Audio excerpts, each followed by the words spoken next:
Hey, good morning, everybody. Welcome back to another video. As you guys see by the title, I'm going to be going over 3 Minnesota Vikings players who need to break out for the Minnesota Vikings this upcoming season. And what I mean by this is, like, these are players who I really think have a chance to break out next year. But these are guys that the Vikings, like I said yesterday, I think they have a chance to make a Super Bowl run. These guys need to have good seasons if that's going to happen. And it's going to come down to these 3 players. Obviously, it's not going to be all on them, but these are going to be players we're going to look back and it's going to be like week 8 and be like, damn, he really stepped up this season. That's kind of the context for this video. Anyways, thanks you guys so much for the support on the channel recently. Subscribe if you guys are new. Best way to help me out. Comment down below. We're going to start this up again. I kind of got away from this, but pretty much leave a comment, and then I'm going to ask a question right now. And if you leave a comment answering a question, I'm going to pick my favorite answer. Then I'm going to throw your comment probably up to my left right here with a shout out. So anyways, my comment is I'm going to be giving you guys an over-under, okay? Over-under 2.5 interceptions for Cameron Dantzler this season. That's going to be my first player I'm going to talk about right after the intro. It's Cameron Dantzler, actually. So over under 2.5 interceptions for Dantzler this upcoming season, and why? Why do you think? What do you think he needs to do? Give me something about Dantzler, and if he'll have over 2.5 interceptions. All right, play the intro. Let's talk about Dantzler at the other side.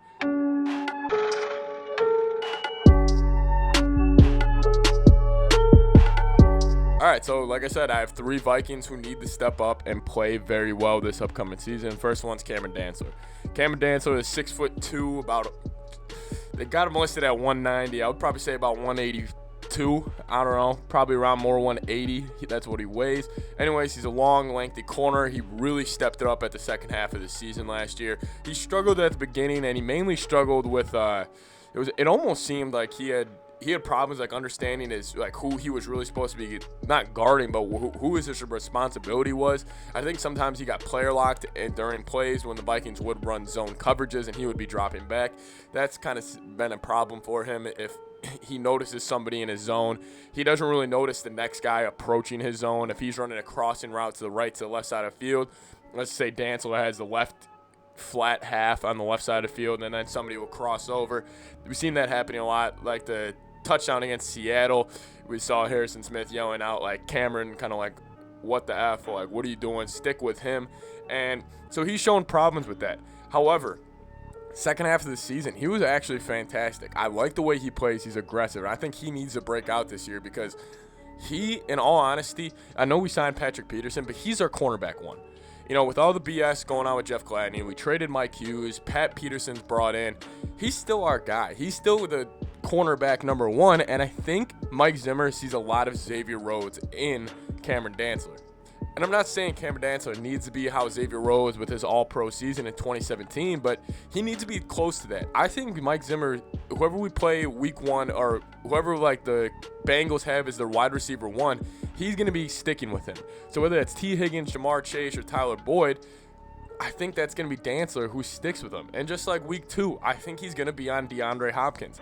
I think that's how Zimmer is going to treat him. If that's true, I think he's going to need to have a breakout season. I think he's going to be really solid, and I think he can be.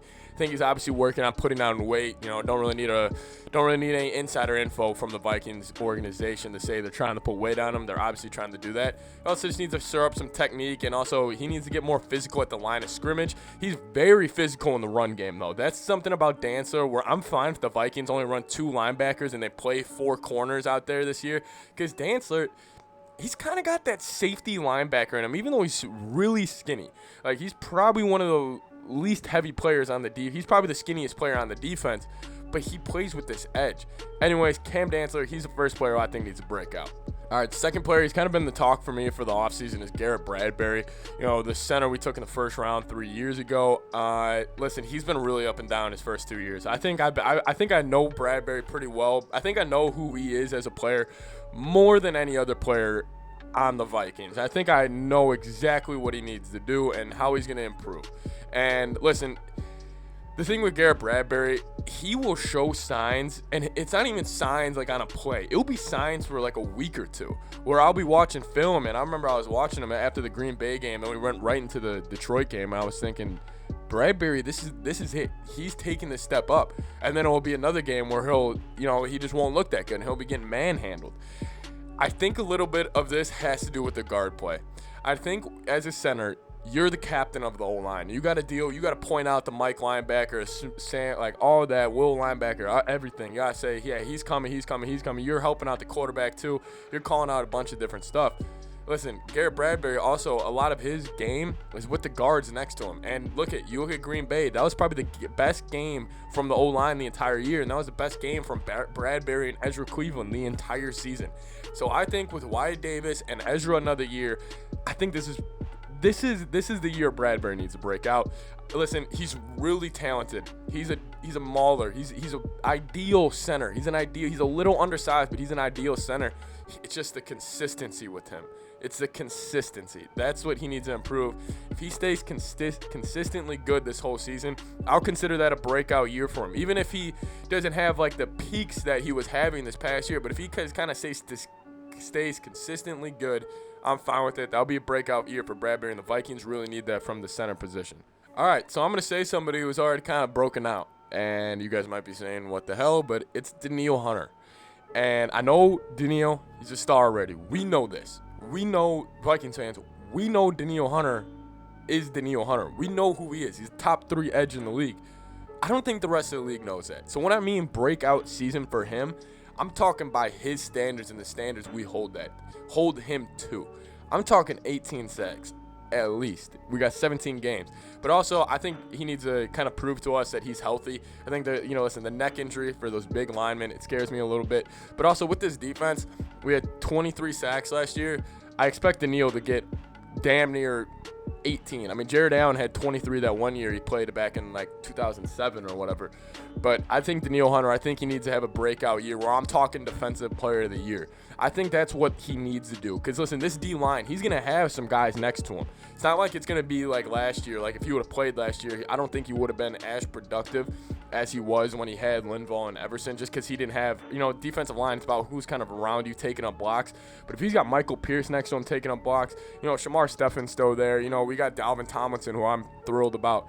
But I think Danielle Hunter, he needs to pop off. And I'm not talking just having his 14.5 sack season. I think he has a chance to hit 18. I think that would be huge for the Vikings. Because think about it. We got a young secondary still. Obviously, you add in Pat Pete. Secondary hasn't really been together for a while. What's the best way to help out your secondary is getting an elite pass rush. How do you have an elite pass rush? You have an elite pass rusher. I want him to be on the same level as almost how we view Khalil Mack, how we view Chandler Jones, how we view some of these elite pass rushers in the NFL. That's what I think. I think Dantzler, Bradbury, and Danielle Hunter, those are 3 guys who I think we need to be talking about at like week 10 and be like, geez, Dantzler, I mean, he's locking everybody up. And then we got to see, like, hey, Bradbury, he is mauling everybody. And then I want to look at week 10 and be like, Danielle Hunter has 12 sacks leading the NFL. That's where it should be. Those are the type of numbers we need to be looking at. That needs to be conversation at week 10 with these 3 players. Thank you guys so much for watching Skol Vikes. See you guys next time.